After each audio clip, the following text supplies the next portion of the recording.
Ko'pchilik qurilish qilayotganda xatolarga yo'l qo'yiladigan narsa, qaranglar, burchatkani 7000 dollar atrofiga bostirib qo'yishgan, shira bosgan, undan tashqari qaranglar turpoq loy bo'lib ketgan, yomg'irdan keyin mashg'ulotga kelgan. Ayollarimizni o'ylasak-chi, ahvolini qaranglar, buni artib zerikishgan.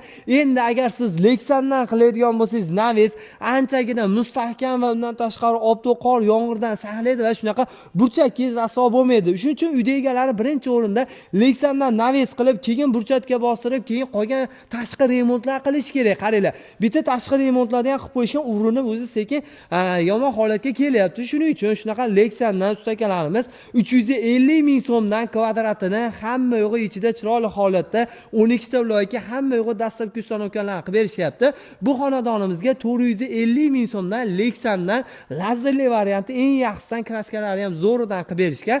18 metrga 8,5 metr joyimizni 69 million nihoyatda arzon kopeyka narxda qilib berishgan. Bunaqasi olmagan, qaranglar. Chiroyli qilib. Endi menga shumkali deganlarga ham shumkalidan qilib beriladi. 350 ming so'mdan 1 million 200 ming so'mgacha eng full holatda qilib berishadi. Eng asosiysi sifatli chiqqan, kimga shunaqa xizmatlar kerak bo'ladigan bo'lsa, shuna videomizni rasmga olib, Ravshan Medonov masalan skidkalari ham bor.